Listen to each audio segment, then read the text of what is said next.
want to see the hurricane hype. The hurricane hype is it's like a movie out here. Though. I ain't gonna lie, it's a movie.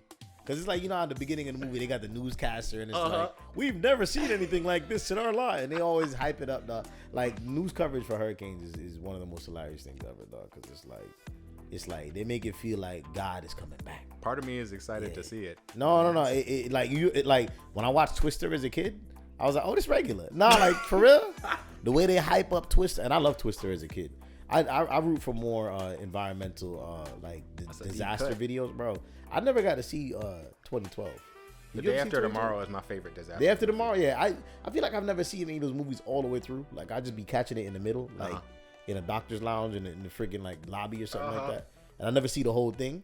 Like Day After Tomorrow, that's the one. It's a good one. That's the one that you should watch. Cause Twister was the origin. That was the OG. That was the first disaster movie. The natural disaster movie that got everybody woke up, bro. Like I think they need to do one with a hurricane. They do. I would love to see them do a natural disaster movie about a hurricane. I think I don't know. I feel like they just don't want people to panic. I don't know. Cause this stuff is real, bro. Yeah, right. Hurricanes is for real. Day After Tomorrow was kind of excessive though. Cause they like the whole Statue of Liberty got sunken and all that like that. I see that it looked kind of excessive. Whole half of the world drawing the line on the U.S. Evacuate anybody north of this line. Bro, like, I mean, but that's a good scene. Hey, but yo, God is real. Yeah, I mean, and hey, this stuff has been happening. Like environmentally speaking, we are in one of the scariest places we've ever been in. Like global warming is real. They've like acknowledged it now. Like these are the hottest temperatures we've ever had in our life. And they're starting to do maps of the world, what it would look like if the ice caps melt, and how all the coastal cities will get drowned in the water. But I mean, they're talking like hundreds of years. They've been saying ice caps been melting for ages. And they are. Don't get me wrong, but I think the problem is people, they know they're not going to be alive by the time it happens. Before we get in there, though, my name is Andrew. My name is Matt. I'm 34 years old. I'm a member of the Mount Pisgah Seventh-day Adventist Church in Miami Gardens, Florida. My name is Matt. I'm 34 years old as well, and I am a member of, let's say, Maranatha SDA today. Let's switch it up today. It's somebody. Some church got your membership somewhere, but you was right about what you're saying about so our topic today is God. Yeah. And like before we even get into the part that we was talking about, like the thing that kind of blew my mind the most when I'm as I'm reading the Bible is that I'm realizing that the word God is not a name, it's just a placeholder. That's why I think people don't necessarily feel God because there's names for God in the Bible, like names like your name is Matt and my name is Andrew. Okay, they name him specifically, and so when I speak about God, I don't necessarily use the word God because it doesn't even mean anything, So I use the Most High. Whenever I'm talking about, like talking to somebody about God, I call it the Most High because I know what it's like to be high. Okay. and this guy. and if I'm worshiping something, it's the highest thing. Like whatever it is that you worship, if it's not the top thing, then it ain't God to me. Okay. So that's, but not everybody is there yet.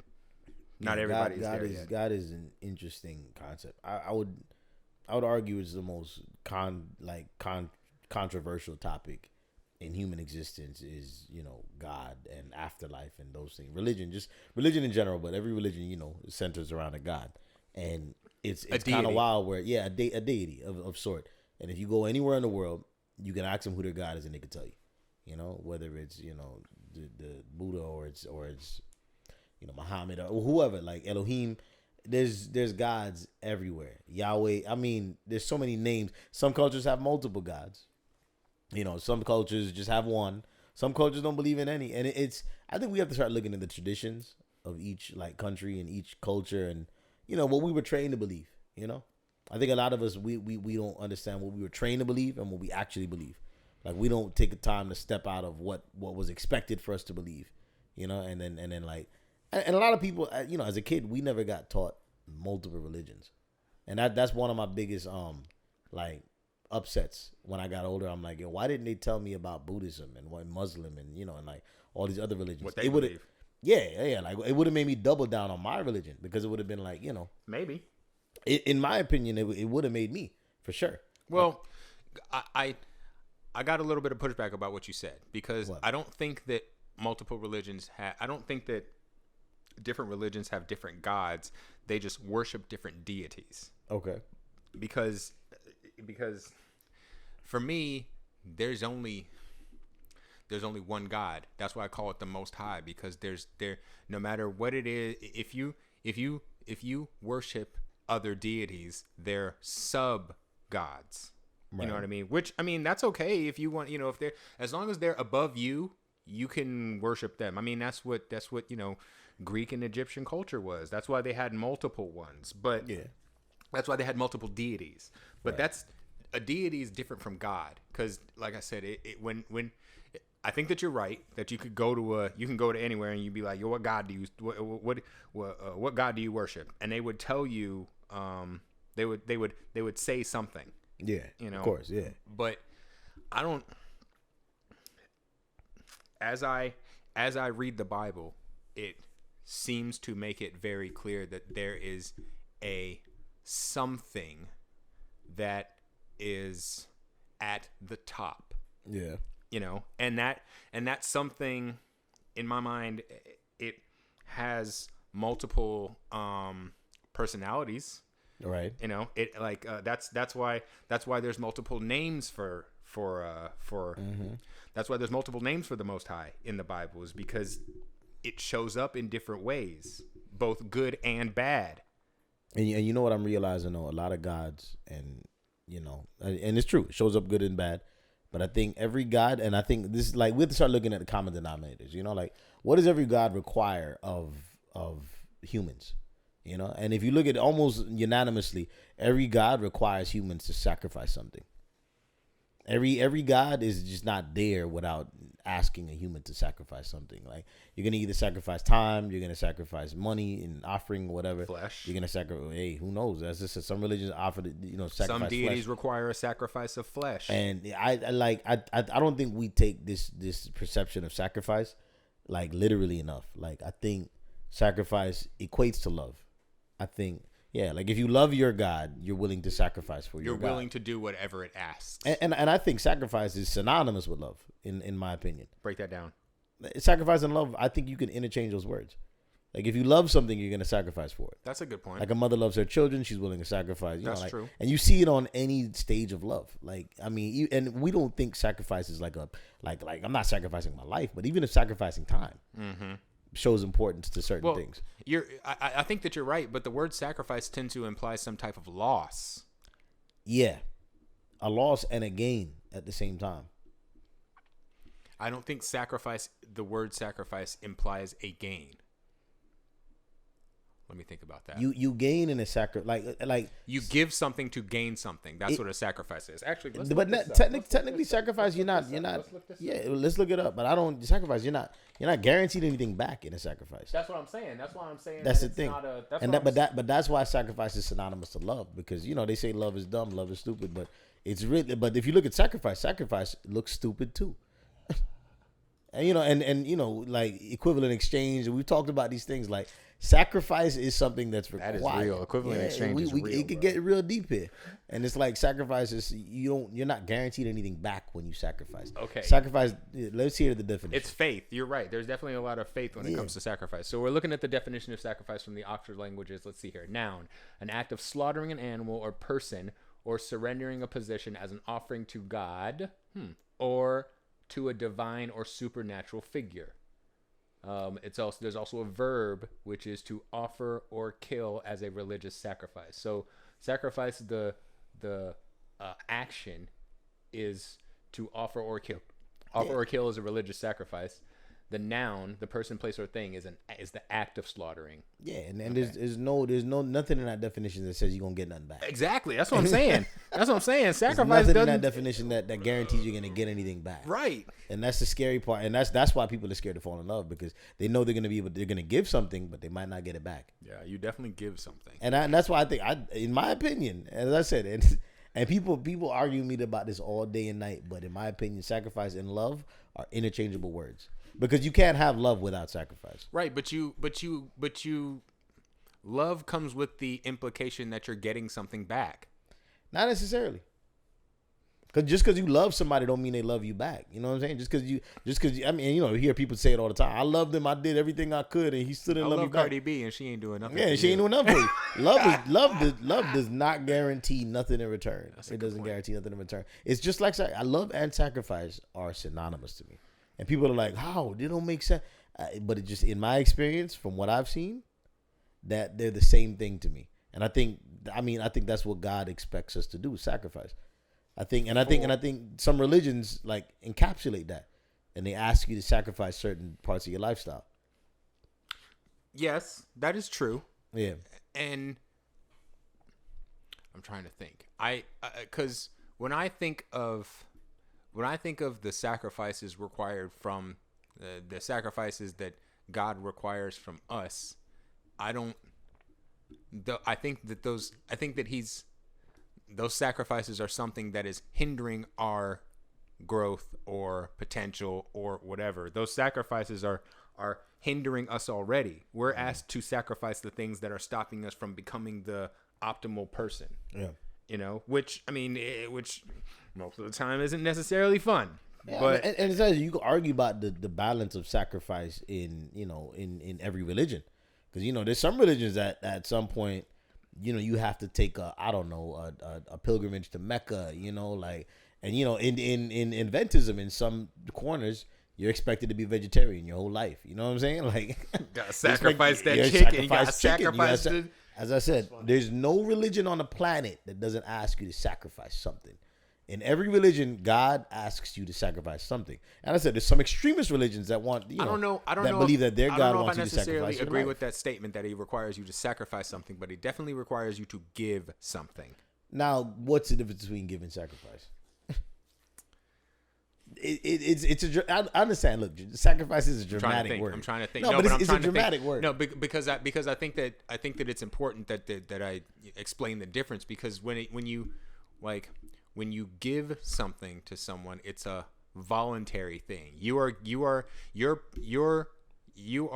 offering something voluntarily. A sacrifice is something that is demanded of you. In my opinion, they're the same thing. Give and sacrifice are the same thing, because neither one of them you get anything in return. You're not guaranteed anything in return from any of those things. If you give somebody a birthday gift, whatever, like you're not expecting. Sacrifice is just a more dramatic word. Right? No, but it means more if you give it. It means more if you give it voluntarily. What's it like? But all right, so sacrifice. You think it's a sacrifice in somebody's head feels like they have to mandatory. It's mandatory. It's demanded. It's demanded. A sacrifice is demanded of you. Okay, so we'll use the word give then. We'll use the word give. Because give seems a lot more tender. Well, I mean, but we don't have to. I mean, it's whatever. I can see where you're coming from. I can see where you're coming from. But in the Bible they would use the word sacrifice. Well, that's because it was literally being destroyed. It was a literal sacrifice. It was fire. And it's funny because if you look at the definition of sacrifice, it's literally like a soul, like an animal or a person, as an offering, which is kind of literal. Like I'm not sure if I actually agree with that definition, because that's kind of like literal. I think we make sacrifices every day, whether it's time, money, effort. You know what I'm saying? Like you, as I said, it's synonymous with love. So anytime you love somebody, you can see trails of sacrifice. No, I don't think we sacrifice things every day, because the things that we give every day, we expect a return from them. Not necessarily. If you go to work and you're sacrificing your time, you're expecting compensation in exchange. That's work, but you don't get nothing from going to church. And you're sacrificing a whole lot of time. Some people spend all day at church. We sacrificing less. And what do you like? And the argument is, what are you getting back? That's exactly the point. What are you getting back? You go to church at 11 a.m. every morning, and what do you get from it? And you there all day. You sacrifice a whole day of your week. A whole day of your weekend. A whole day of your week. You could probably go get money, whatever, do whatever you want. But you decide to take a whole day and sacrifice it just to go to church. And what do you get in return? Nothing. That's why I like the word sacrifice. Because it holds more weight. It holds a lot more weight. And I think it's biblically what the word they would use.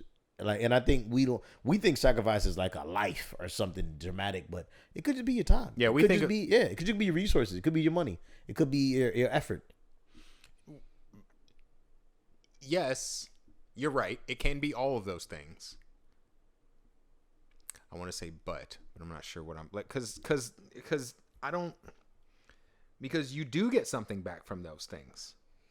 it's self-fulfilling. It's when you give somebody something, because the feeling that you get back. I think because we've come to the agreement that a sacrifice doesn't necessarily imply a payback of some type. It doesn't. So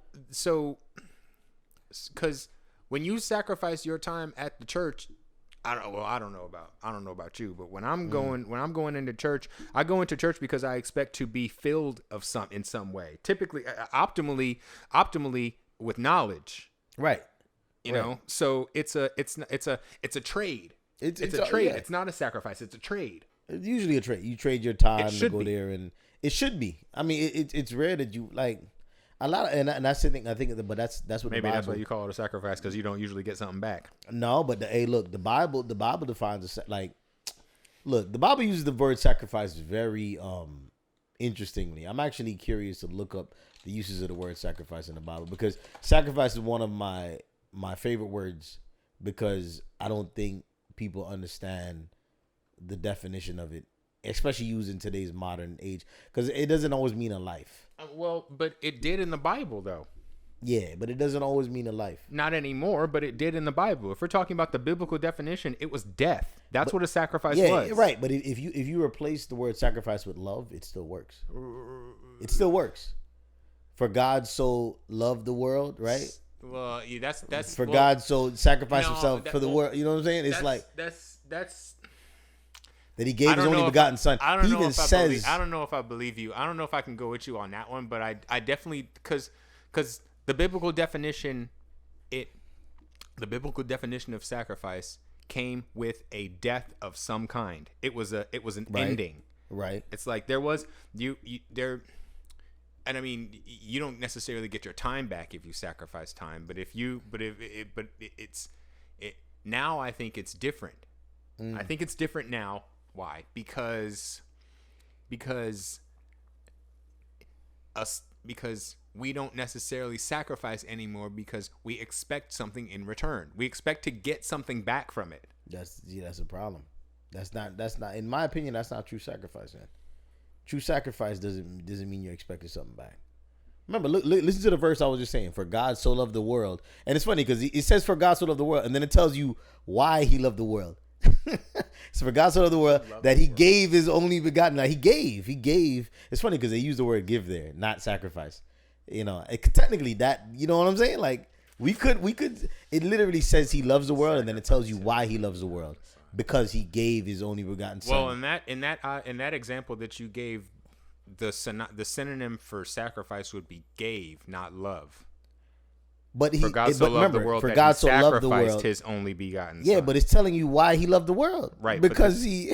But what I'm saying to you is that the synonym for sacrifice in that passage that you're talking about is not love, it's give. But if you look at the sentence, the first half says he loves the world, and then the second half explains why he loves the world. Right, but going under what you say, you would be able to switch the word love for sacrifice. No, but he pretty much does that. That verse is telling you he loves you, and this is why he loves you, because he sacrificed his son. Right. Yes, that's true, but love is not the action of sacrifice in that sentence. That's what I'm trying to say.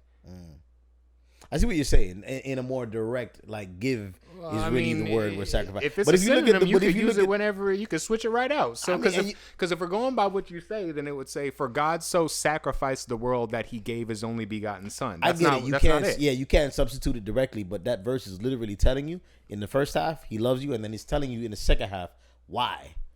No, He's literally telling you why. No, what? What? Yeah, well, He's telling you what He sacrificed. Because to show his love, right? So it's literally telling you can't have love unless you show sacrifice. It's literally telling you in that verse, like God so loved the world that he gave. Gave is the synonym for sacrifice in that verse, of course. Yeah. So God so loved the world that he sacrificed. Now I can so I can agree with you that there is definitely sacrifice in love for sure. I think it's the most important. That's how you could. That's kind of the test of genuine love. Is to see if you are willing to give up for it. There's no amount of love without a lack of sacrifice. But love is not the synonym for sacrifice. Give is the synonym for sacrifice. Giving sacrifice are synonymous, more synonymous than love, right? Because it's more of a direct translation. I get it, but I'm saying it's impossible to love without sacrifice. Let's just say that. And I don't want to say the synonyms. You're right, because you can't directly replace it. But there's no example of love on this planet without sacrifice. It's not possible to prove love without sacrifice. And so, like a lot of religions, including Christianity, God so loved the world that he sacrificed his only begotten son. Whosoever believeth in him should not perish, but have everlasting life. We all know the verse. And so that's God's proof of love for us, is that he gave something, aka sacrifice. So it really makes you break down the word. Like in my head, the word love always has to come with, all right, well, what's sacrificed? What am I giving up to get this love? You have to get its equivalent exchange. You have to give up something to get the love. The love doesn't come unless you give up something, or unless the person gives up something for you. So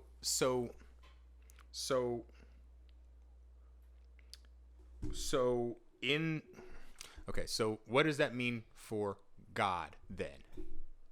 Does my question make sense?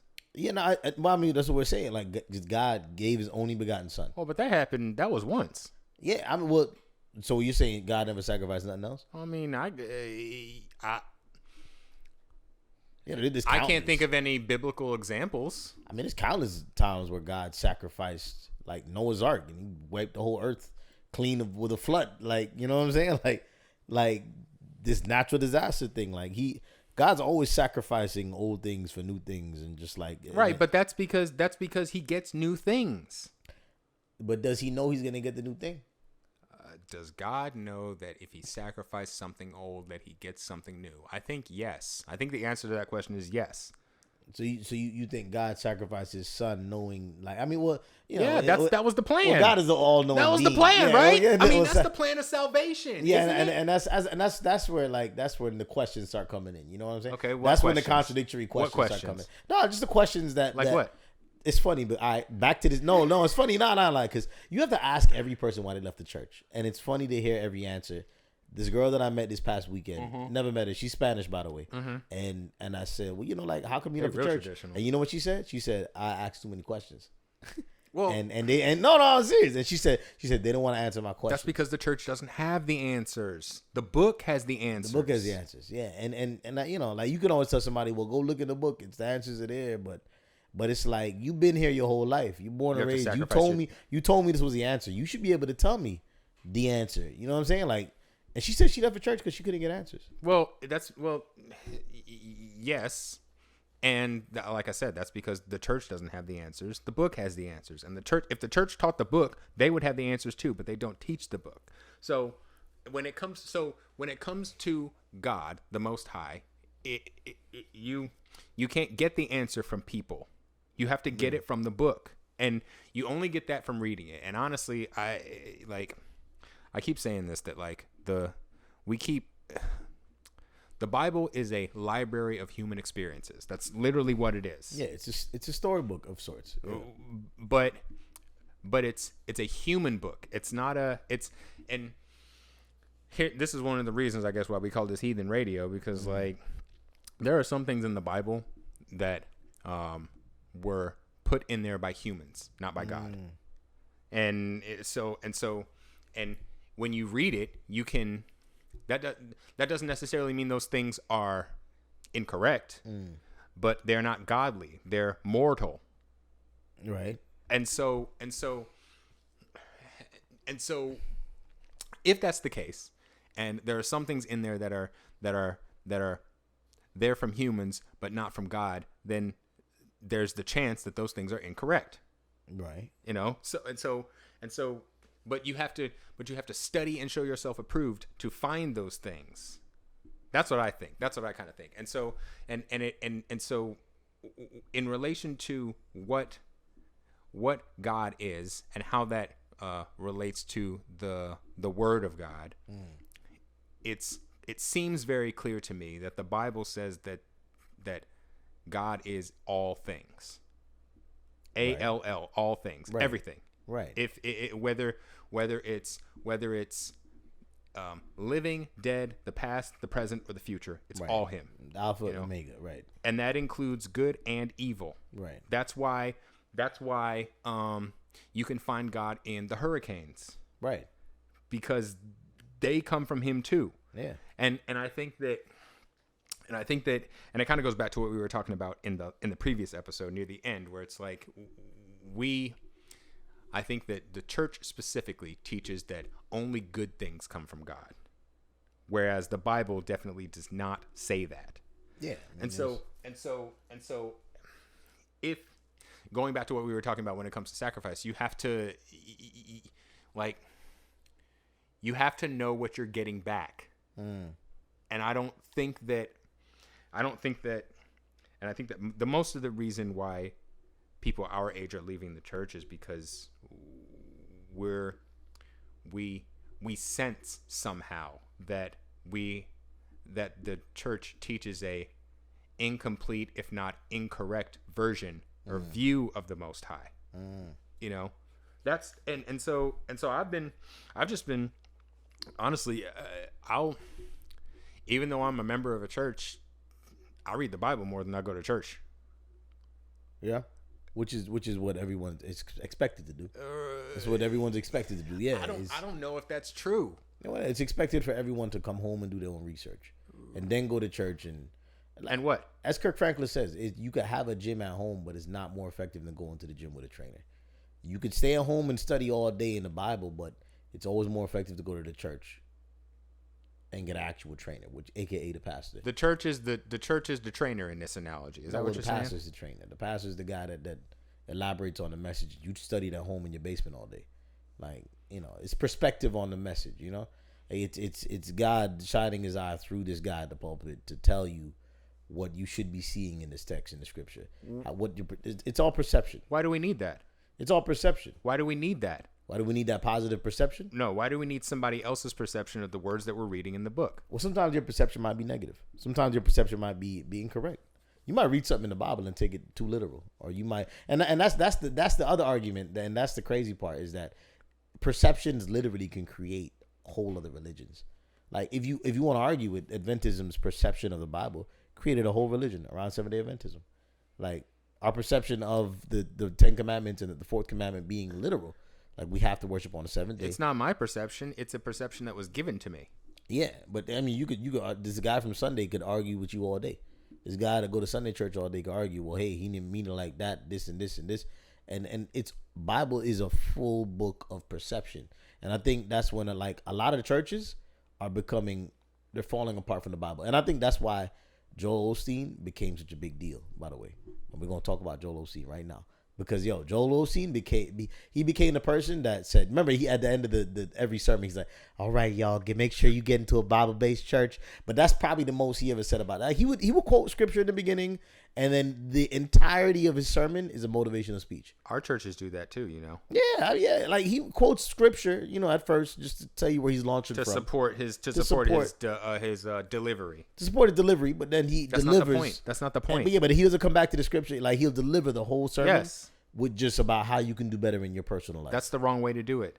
Yeah, but you have to understand that this structure of sermon has become the norm in almost every church across the world. That.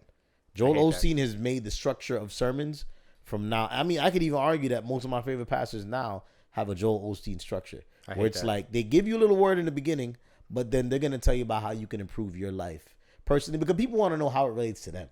Nobody trying to hear about how they could sacrifice more. The pastor can't tell you that. Only you and the Most High can determine how that relates to you. But I think people are tired of hearing about what else they could sacrifice. People are tired of hearing give me your money. They're not getting anything back for it. Yeah, and I think that's what this generation is coming up to. Is like we're tired of hearing, give me your money, don't wear this, don't eat that, don't do this. Like, dang, what else do I have to sacrifice? And I think the sermons that are prospering now are the guys that are going in front of the pulpit and saying, hey, look, like, if you do this, do that, do this, then you will get this. You know what I'm saying? I think it's guaranteeing more of a return on your investment of sacrifice of time, money, effort. I think the pastors that are working now are telling you that you're going to get something in return for giving to the Most High. The book tells you that, though. Yeah, and you don't need the pastor to tell you that. The fruits of the spirit, you get it back. But I think people just want that guarantee more and more. And I think the pastors that are promising that guarantee, the book gives that guarantee, is what I'm trying to say. It gives a guarantee, but as I said, sometimes the pastor's perspective can push that guarantee better than the book can. Because if you read the book with a negative mindset, thinking like, man, it's just a bunch of rules here, you shouldn't be reading it. You shouldn't be reading it. But that's why I said some people need because here's the thing, because and this is one of the issues that I have with the saints in general, is that like they'll say things like, I believe in the Bible, but then you'll ask them where evil came from and they'll say Satan. It's like, that's not what the book says. Right. The book says that good and evil come from the Most High. That's very obvious. It also says that all things, the Most High is in all things. That's in the New Testament. So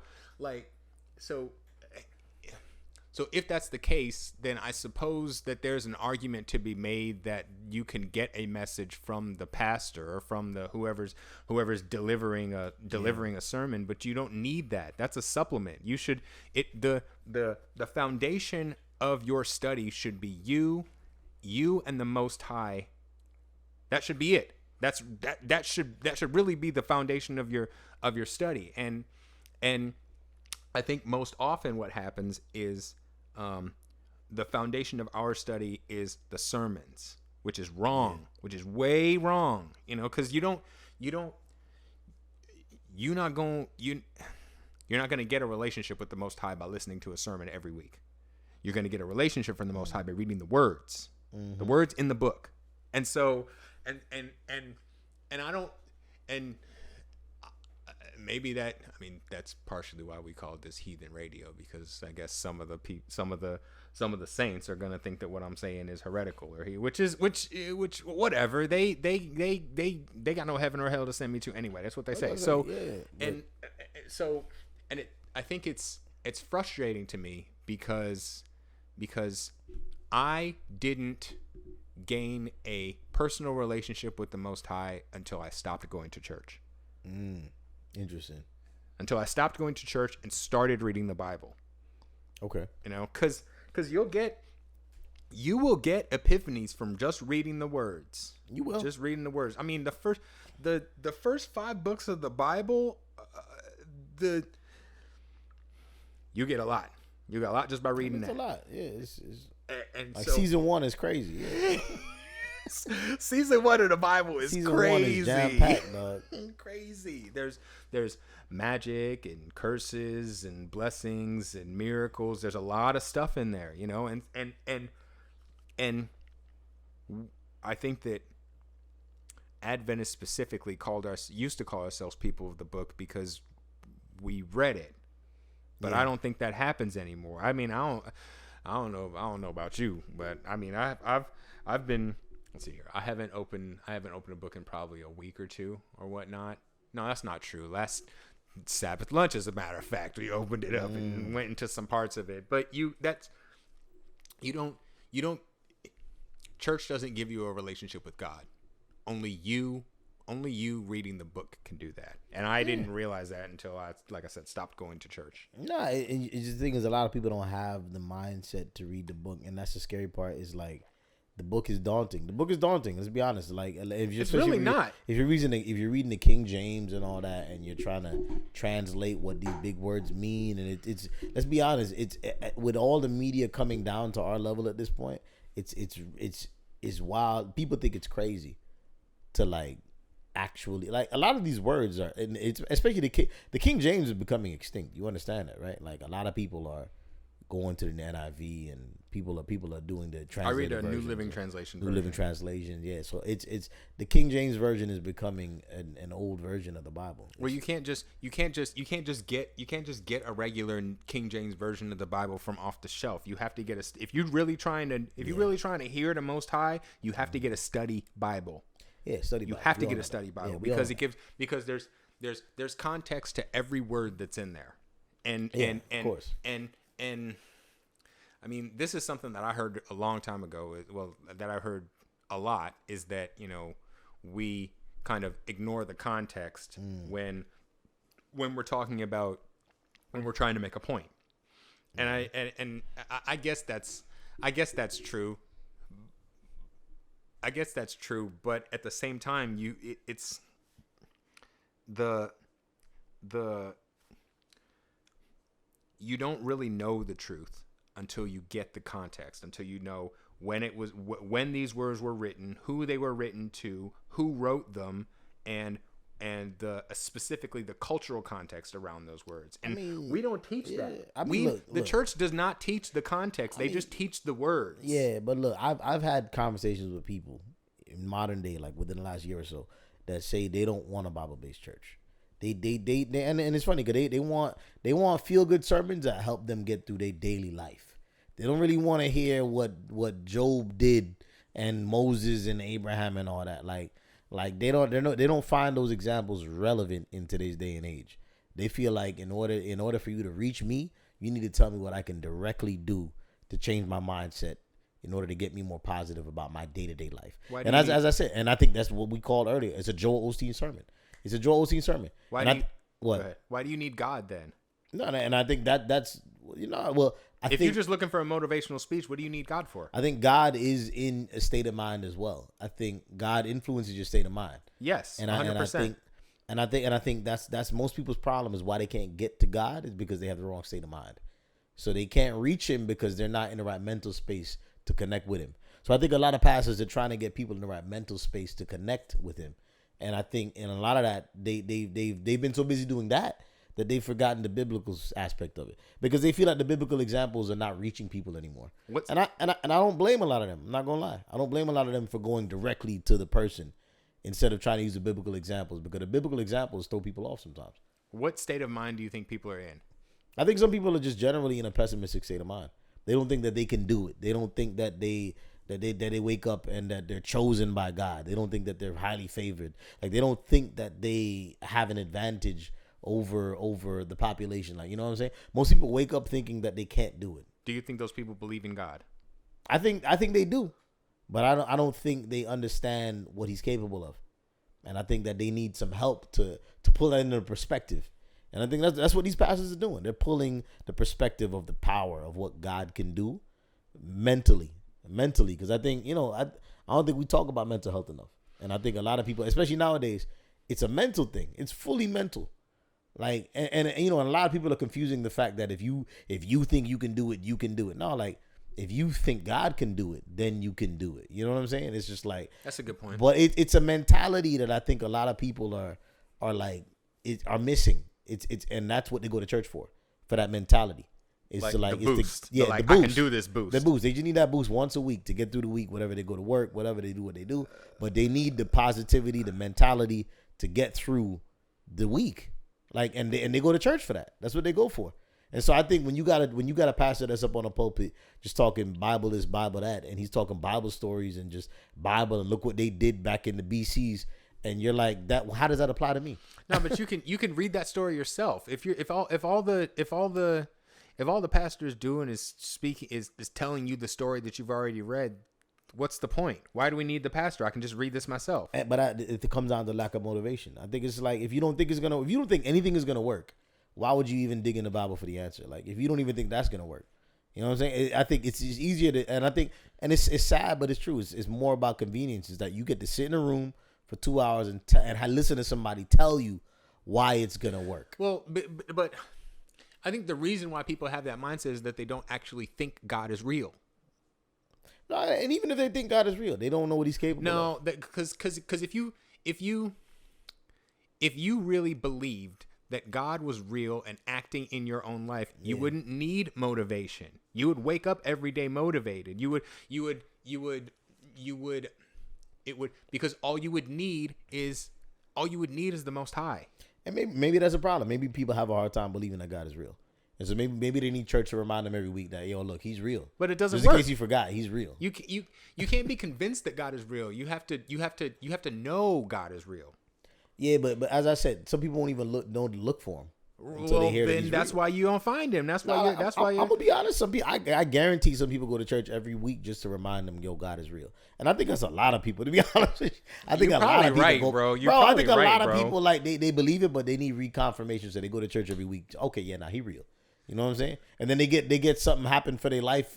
As I said, a lot of people, if it doesn't affect them every day, in their everyday life, like what am I doing this for? But I think that's because of our teaching. That's because we teach that only good things come from God. So if something bad is happening in your life, it ain't God, it's Satan. That's true. And that's not true. That's true. That's not true. It's the good and the bad That's are true. both in your own life. So and honestly, that's one of the things that really kind of changed my whole perspective on this whole thing, is that, like, you know, it's not always going to be sunshines and rainbows when it comes to your, you know, when it comes to your life. Like, true. Bad things are going to happen to you, but they are put there for a reason. Fact. They're put there by God for a reason. Yeah, true. You know, and so and unless you know God, you won't know that reason. It'll just be because, especially if you don't really truly believe in God, you'll think that the perspective is that this is coming from something else, right? Something else, and there is nothing else. That's crazy. It's what we teach, but it's also not what we teach. Right. You see, and that's really, I guess, the bottom line that I'm kind of coming to, is that we teach God so wrong. So wrong. Just when if all you do is read the Bible, you'll have a clearer view of God. Even if you read the Bible in absence of any other perspective, you'll know God better than if you went to church and just heard about it. Yeah, and that's the argument. People are like, well, why do I need church? Because I could just stay at home and read my Bible. Like, nah, it's way bigger than that, man. Especially when you look at Adventism as a whole. It's a lifestyle, man. There's a way to connect with him. And in my opinion, and this is crazy, but in my opinion, there's a way to connect with God without ever opening the Bible. I think I can agree with that, because if you don't even know what a Bible look like, you could go to church every day and see the God in people. And that's all you need to keep you coming back to that church. You don't like, and I know it's a controversial argument, but I like, and it's gonna sound crazy, but I don't think you like. No, I'm not saying the book is useless, but I'm saying it's possible without the book. That's not what I'm hearing. That's not what I'm hearing you say. I agree that it's possible to know God without the book, but not if you just go to church. Okay, so not if you just go to church. You can because in the New Testament, it's said that a human soul is the combination of a spirit plus a flesh. Okay. Spirit plus flesh equals soul. That's almost literally what the Bible says. Mm-hmm. And so I agree with you. I agree with what you're saying, that you can definitely find God outside of the church, but that's because the spirit part of you, that's the non-flesh part of you, already knows God. Okay, right. But again, that's not what we teach. And also you can feel that, but the book puts it into words. Okay. Yeah. The book puts that feeling into words. Yeah. I mean, I get it. Like, the book tries to translate what everything is about. I get, as I said, the book is just. You seem to disagree somewhere, though. No. I'm realizing that the book is reaching less and less people in this Why do you day think and that age. is? I think people are taking it as the pastor's job is to read the book, not mine. They want the pastor to read the book and then translate the book to them. Yeah. It's just like it's like trying to learn another language at this point. It's like, yo, I'm not trying to go open that book. You know what I'm saying? I'm really not trying to open this book and try to understand what the message is like. I'm not trying to get this message directly. I'm trying to get the pastor to spoon feed me this message. I think that's what a lot of people are doing nowadays. It's not the fact that they don't believe in the Bible. It's just like, yo, I'm not about to be digging in there all day to find these messages when I could go to church every week and eventually learn everything about the Bible. No, and that's what people think. I'm not saying that's the truth. Okay. I'm just saying this is how people feel on a daily basis. What do you think? No, and I do think that the Bible translated through a pastor is the way that most people digest the Bible. And even if it means the pastor gives you a verse and you go home on that verse later that day and dig more into it. I mean, you're not just like most people just don't just open the Bible and just go to a verse and just like know exactly what they came for. A lot of the time, the God gives the pastor the vision to give to you. That's what they say. No, and it's true because they want to feel like they're part of the equation. I get it. Like pastors are important, but you might not even get that from the pastor. You might get that from sister lady at your church. That that just did something kind of someone in the congregation. Someone in the congregation say, "Hey, you should read the book of whatever, Job. You should read the book of this. You should read the book of Proverbs." And maybe they give you a verse and you run with that. But it's like is a good one. It's becoming less and less common that people are referring to the book. What does that mean? I think people want to know what's in it for me, and it's hard for them to find that God in the book. Yeah, but I don't think it's what's in it for you reading the Bible? A better perspective on who God is. They just feel like I don't know, and I'm telling you, like I know this from like people just don't want to read that book, man. Well, then that's the only way to know God. Yeah, it is. Don't get me wrong. That's the only way to know God is to read the book. But as much as people say you could read the book and not have a pastor, let me back up. That's the only way to truly know God. You can know parts of God by not reading the book, but the book gives you a total perspective on who the Most High actually it's true. is. And the argument that you're giving is actually what we've been hearing forever. But I'm here to say that in modern day, and I'm not saying it's not practical. I'm saying a lot of people are not doing that. Okay, well then you live hopeless. A lot of people are not opening you live hopeless. That book. You get what you get then. And I remember when everybody used to have a Bible in their church with them, like the physical Bible, and everybody's turn to John 1, and everybody's open a Bible and let me say amen when you got it. That's reading. That's not studying. Yeah, that's what I'm saying. We should because if it was up to me, we wouldn't even have sermons. We would have Bible studies every Sabbath. But they have that every Sabbath. Like at my church, 4 p.m. every day, Bible study. Believe it or not every day, but every Sabbath, 4 p.m. They got a guy that come in there. He's supposed to be a Bible specialist or whatever, and they go and they read the Bible. And they are, and it's funny because go ahead. No, well, it just ends up being a difference of perspectives on the same verses in the Bible. It's just like this guy believes that this verse is saying this, and this guy believes that this verse is saying this, and this guy believes that this verse is, and then the pastors believe something different than all three of them. You know what I'm saying? So it's like, all right, who's right? And I think it's just like Bible's up to perception, and I think when you go into different versions too, you got the NIV, the translated version. It's like it's really open for perspective. Like it's open for perception. Like we don't know who's right, and I think that's the thing about the book is that everybody perceiving it different. Everybody perceiving it different. Is there a right version? Or excuse me, is there a right perspective? No, and I don't think there is, but there's always going to be multiple perspectives. Sure, but if there's no right perspective, then why even have other perspectives? But that's why there's so many religions, because there were different perspectives. You can't help that somebody's going to read that and feel a different way. Like somebody's going to read the same verse you read and be like, I don't think it says that. And you're like, what do you mean? It says it right there. And they're like, nope, I think it says this. And so I think the Bible is just it's a bucket one of those of persons perception. is right and one of the persons is wrong based on what the words say. Well, the words are printed in black and white from Hebrew. Here's a good example. From Hebrew. Remember, we speak in English, right? The word is translated from Hebrew. Hebrew words also have meaning, you know. Yeah, Hebrew words have a lot of meaning. We know this, but Hebrew words can have direct meanings that are not translated directly in the Bible. And we know this. Like we know that the Bible is translated from Hebrew. And some of those words might not be literal, or vice versa, might be literal, and they're not. Like, it's all up to perception. Go ahead. What? Nah, what's up? Is there a translation that is incorrect? I don't know. Some people say that they don't want to read certain translations, and you've heard this before. Some people say, "Hey, I'm not reading that version of the Bible because that I don't think it's accurate." Whatever this.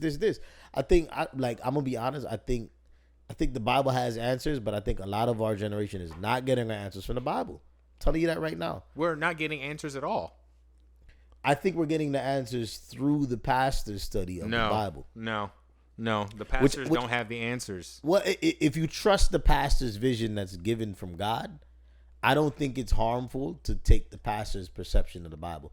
Of course, it doesn't hurt to go hear a sermon one day with a verse in it and go home and research it yourself. I agree with your statement, but I think that somebody else's perception of the words that you read in the Bible should be a supplement.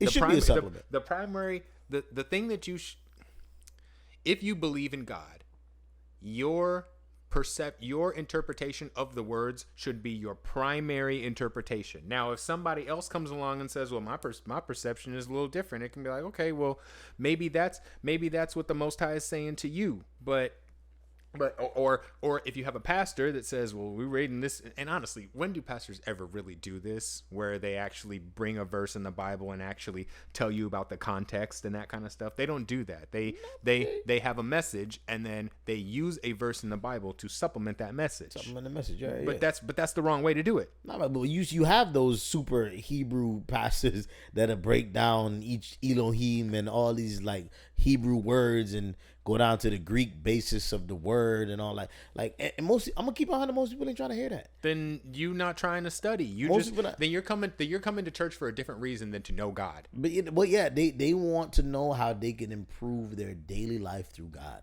And a lot of the time, when you get that deep into the Bible, a lot of people, you're losing reading a lot the book of people. will tell you that. But I don't think a lot of pastors realize this. You're losing a lot of people when you go that deep into the book. No, we're losing people because we don't go deep into the book. No, I think when you go deep into the book, you lose people. I think that's what's happening. It's like people are going so deep into this book and they're breaking down definitions of Hebrew words and all this. Like they're doing this like super educated, like it's like like almost like school lesson about the Bible, and people are losing focus. People are losing focus because at the same time they're asking, how does this apply to me? They're asking how does this breakdown of this Hebrew word in the Bible apply to me? Like, I think that's the question that people are having in churches. Like, what does this have to do with me? And I think that's why the pastors that are preaching what we would call the most prosperity, motivational speakers, what I like to call them, because a lot of like Joel Osteen's a motivational speaker. Yeah, in my opinion, he's a motivational speaker that supplements his speaking with a biblical verse. He says a biblical verse at the beginning, and then he goes on to tell you how you could use the concepts from the biblical verse for your everyday life. And I don't see nothing wrong with that kind of sermon. I'm gonna be honest with you. So because it's applicable. Yeah. I guess I'm not sure if I necessarily agree with you, but I do have a question for you. What is God to you? What is God? Okay, so God, I mean, we talked about this in the beginning. It's a higher being. It's a higher being. It's you believing that there's something bigger than you. That's all God is. Some people, and it's funny because a lot of our generation, they want to call it the universe. The universe wants me to have this, and the universe does this, and that's their God. You still saying God. You still saying God. Like any religion that believes in a higher being is God. That's it. There's no ifs, ands, or buts around it. If you believe that you're not the highest being on the planet, then and there's religions and alternate like beliefs that believe that we are gods. I mean, like, look, I've had some people go to some HBCUs I'm not gonna name, and they come back talking about public HBCUs, and they come back.